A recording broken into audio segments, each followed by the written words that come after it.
In this tutorial, we're going to look at the meaning of percentages, and then we're going to do calculations involving percentages. And before we finish, we'll look at how to use the percentage button on your calculator. Now, percentages are very familiar to us. We see them in the media an awful lot, whether they're talking about the percentage of A's to C's gained by youngsters in exams, or whether they're talking about the success of the latest medical procedures. In addition, any of those of you who work, you'll pay income tax, and income tax is based on a percentage of your salary. Your national insurance contribution is a percentage of your salary. In addition to that, when we go shopping, most of the goods that we buy have got VAT, value added tax, added on at a rate of 17.5%. So percentages are all around us, they're part of our life. So what does percentage actually mean?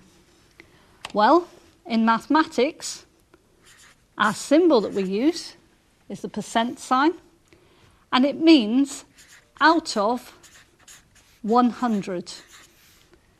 Or as a mathematical process, our out of means divide by 100.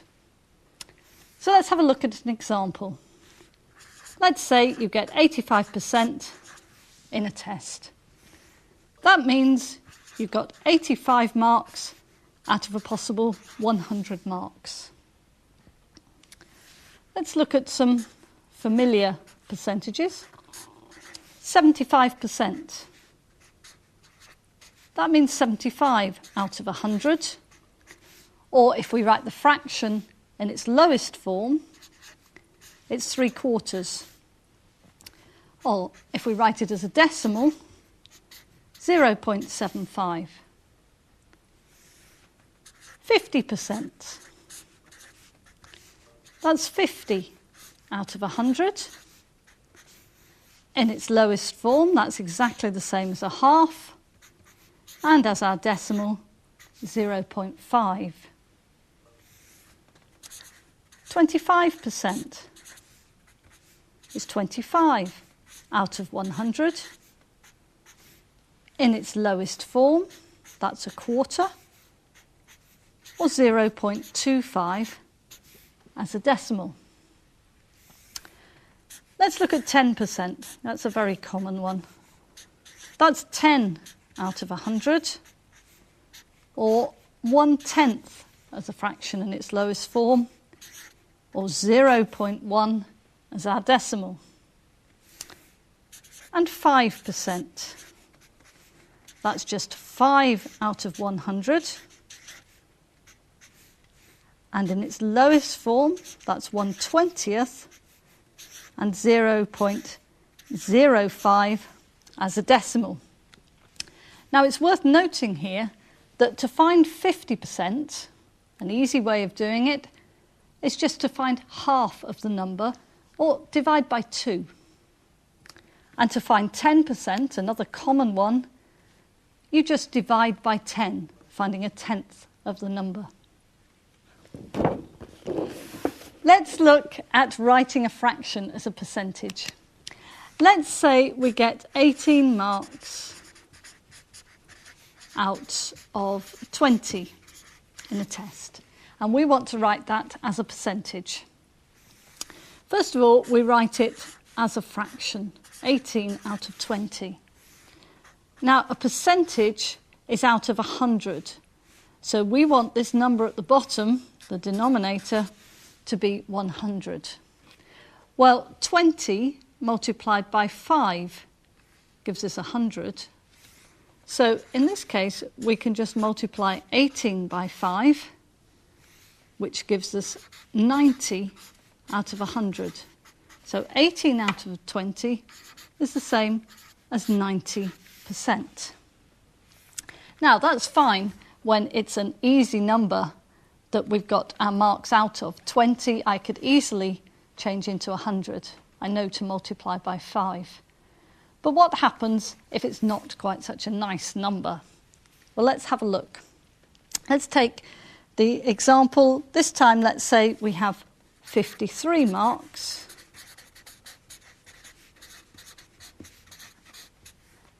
And this time let's have it out of 68. Well, we write it as a fraction again, 53 out of 68.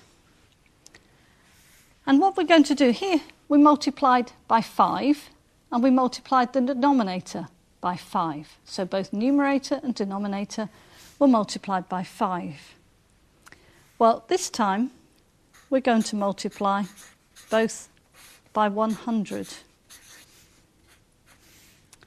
Now this 100 here gives us our percentage, because percentage is divide by 100. So we're actually going to calculate 53 divided by 68, multiply it by 100, and that will give us our percentage. And if we carry out that calculation, we find that it comes to 77.94%, that's to 2 decimal places, or if we put it to the nearest percent, 78%.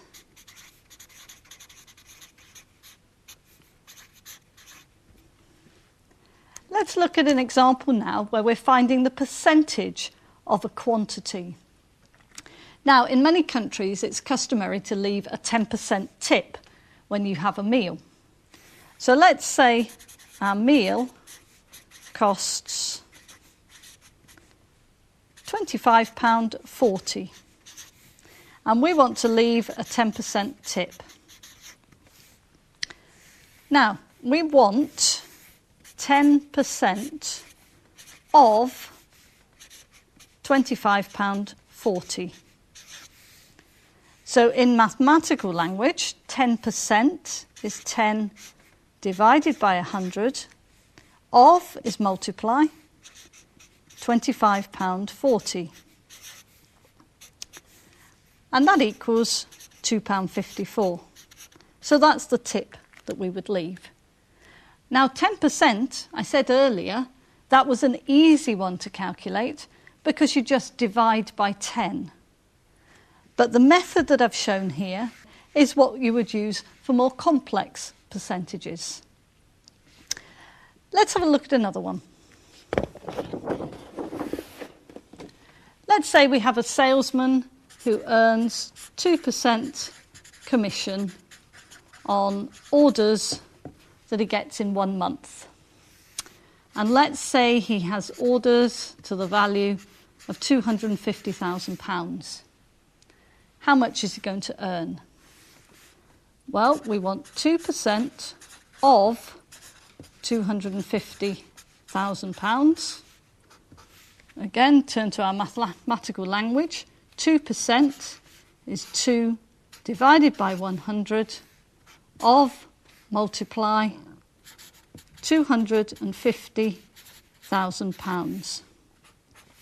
Now in this one we can do some cancelling because 100 goes into £250,000. So we've got twice 2,500, giving us an answer of £5,000.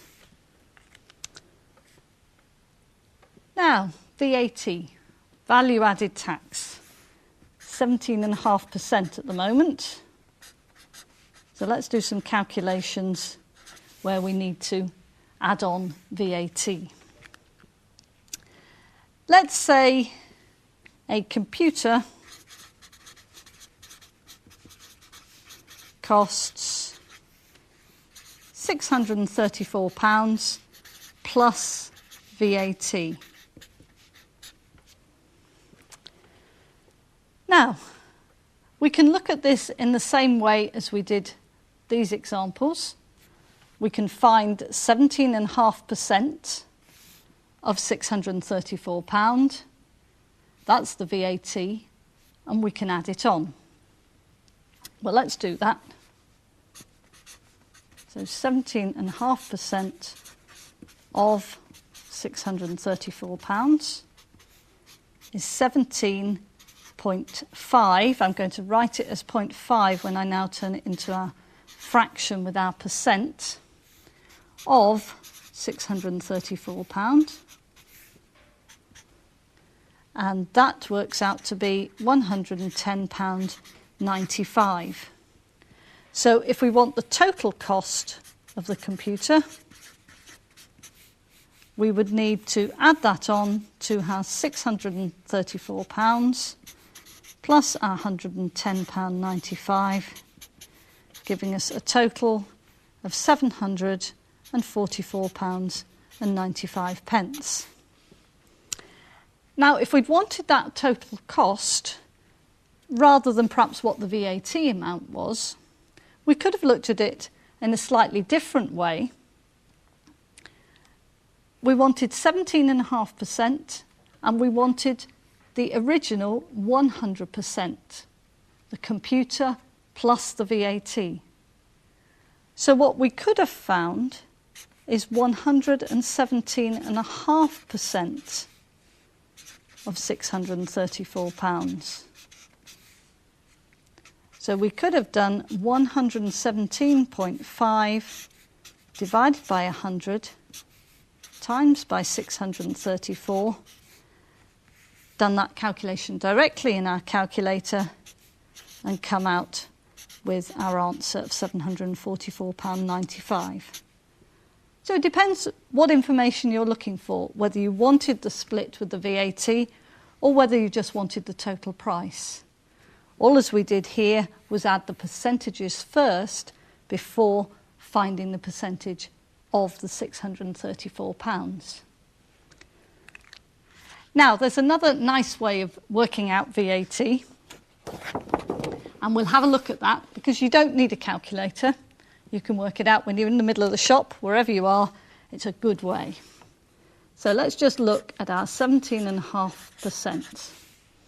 And let's take the same example again, the £634. Well, 10%.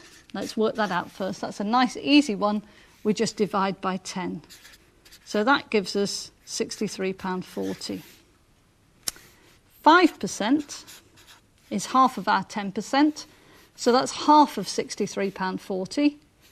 Well, half of 60 is 30. Half of 3 is £1.50. So that's £31.50 plus the 20. So that's £31.70.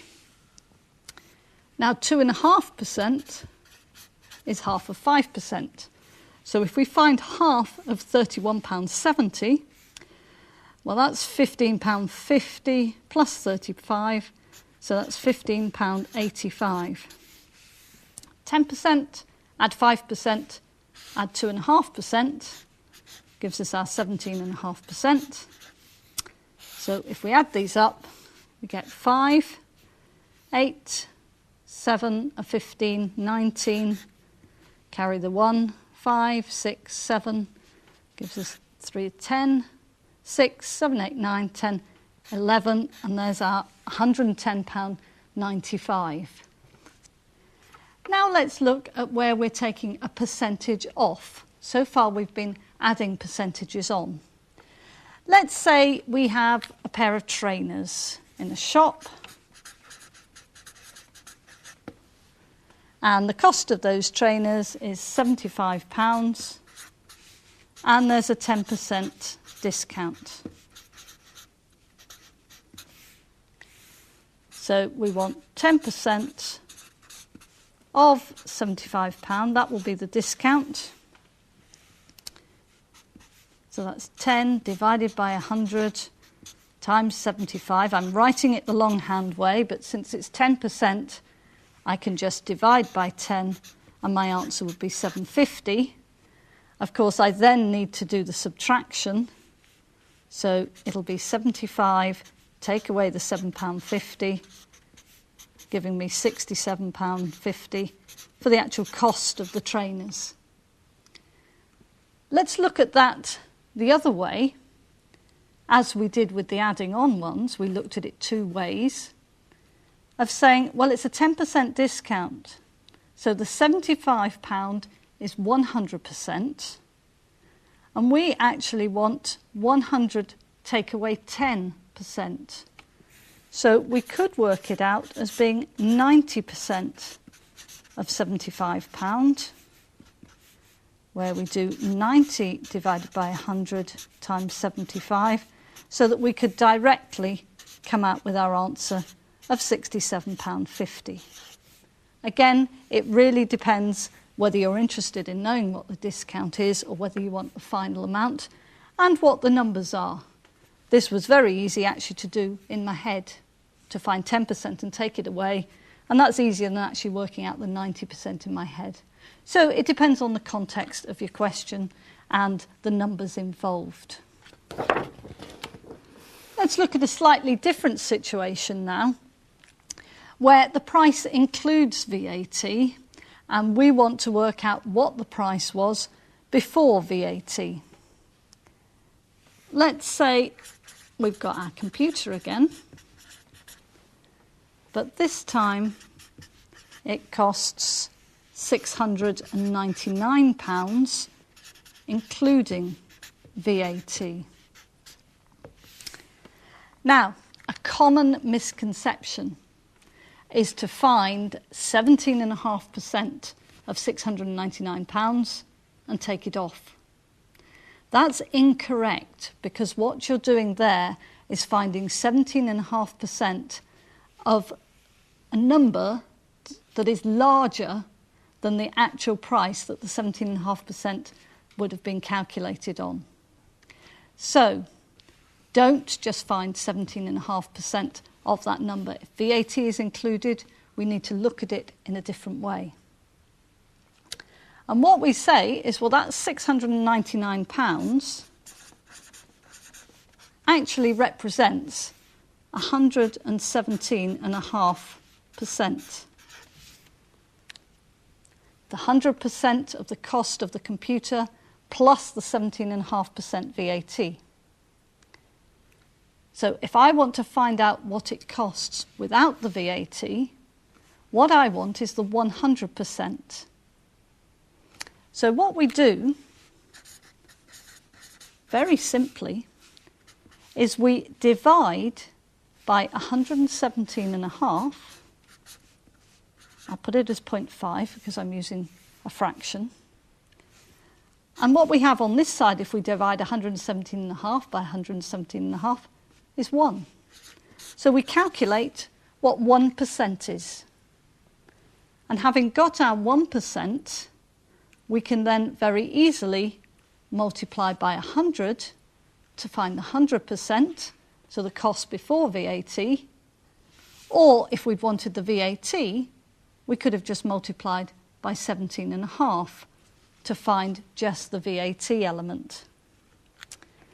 So the net cost is going to be 699 divided by 117.5 times 100.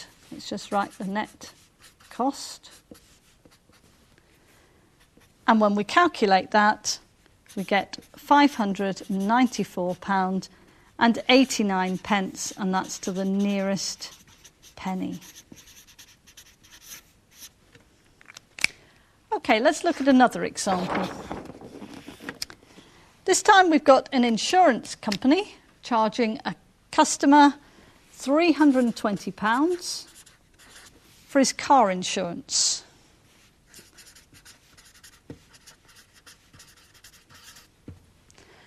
Now, this includes the government's insurance premium tax of 5%. So we want to calculate what the cost of the car insurance is before that 5%'s been added on. Well, our £320 represents the 100% of the cost of the insurance plus the 5% of the premium tax. So that's 105%. So as before, we take our £320, we divide it by 105 to get 1%. So the car insurance before the tax has been added is going to be our £320 divided by 105 multiplied by 100. And when we calculate that, we come up with £304.76.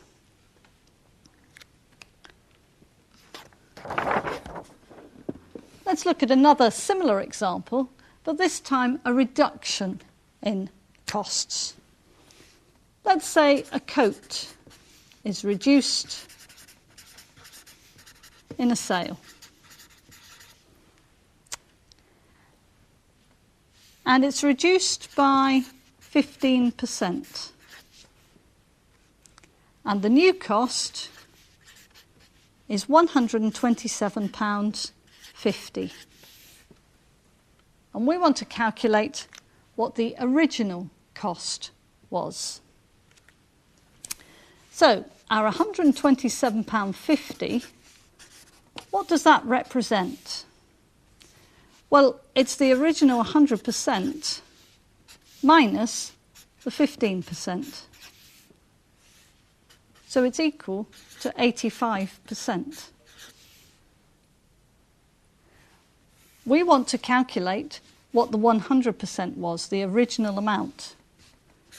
So if we take the £127.50, divide it by 85, that tells us what 1% is. And then all we have to do to find the original cost is to multiply our 1% by 100. So £127.50 divided by 85 times 100.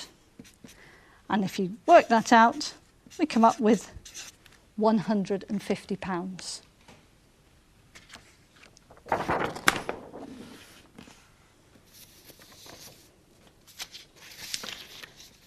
Now, another percentage that we might want to calculate is a percentage decrease or a percentage increase. And we've got a rule for this. So a percentage increase or decrease. And to calculate it, what we do is we find the actual increase or decrease, and we divide it by the original amount. And then we multiply by 100%. So we find the actual increase or decrease, divide by the original amount, and multiply by 100%. Let's have a look at some examples and put it into context. Let's say a couple paid £180,000 for their house, and 4 years later it was valued at £350,000. What's the percentage increase in value of that house? Right, so we want percentage increase. It's equal to the actual increase. So that's £350,000. Take away £180,000, that's the actual increase in value, divided by the original amount. Well, originally it cost them £180,000. We multiply by 100%. 350 take away 180,000 is £170,000, divided by £180,000 times 100%. And when you calculate that, you find that to the nearest percentage, that's a 94% increase in that value. Let's have a look at a decrease now. Let's suppose you paid £12,000 for a car, and 3 years later it was only worth £8,000. What was the percentage decrease in the value of that car? So percentage decrease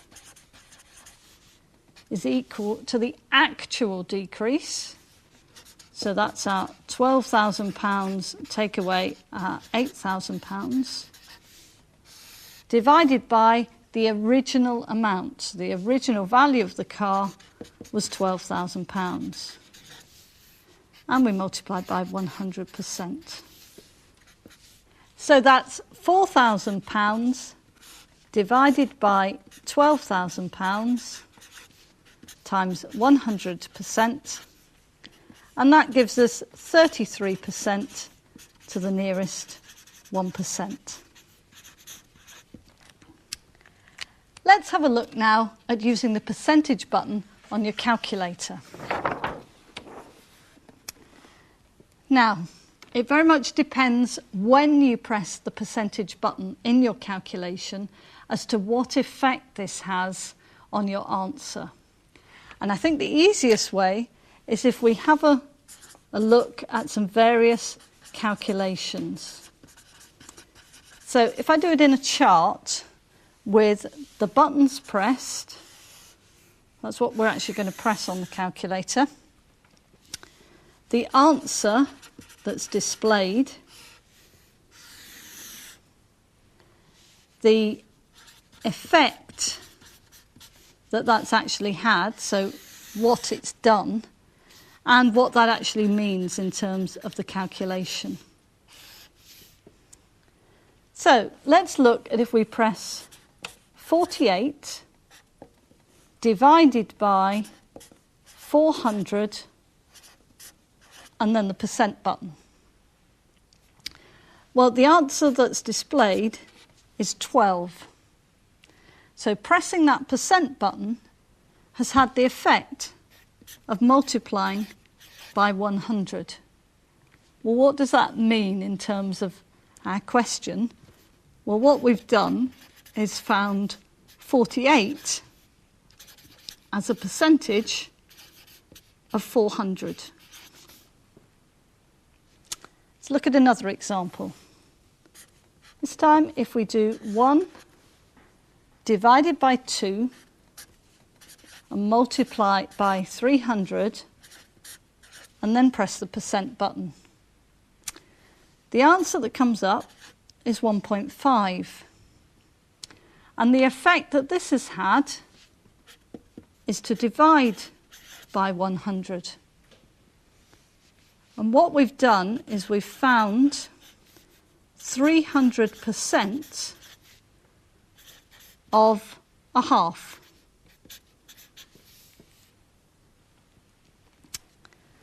Let's try this one. 400 multiplied by 50 and then the percent button. The answer we get is 200. So this has had the effect of dividing by 100. And what we've done is found 50% of 400. Now, this is a common sort of question, 50% of 400. I know that's dead easy and you can do it in your head, but let's consider what happens if we actually put that into the calculator. So if we do 50, press the percent button and multiply by 400. Well, what's displayed, and although I've written answer, it's actually what's displayed, is 400 because we've not pressed any equals. So it's actually not calculating anything. It's had no effect and there's been no calculation. This percentage hasn't done anything. 50% times 400, you've just got that 400 in the display still. So if we actually now press the equals button, afterwards, what happens? Well, the answer we get then is 20,000. Now again, pressing that percent button has had no effect, because what's happened is we've just done 50 times 400, and that's the meaning that we've got there. So by all means use the percent button on your calculator, but be aware of what it's actually doing to the calculation, depending on when you press it as to what effect it has.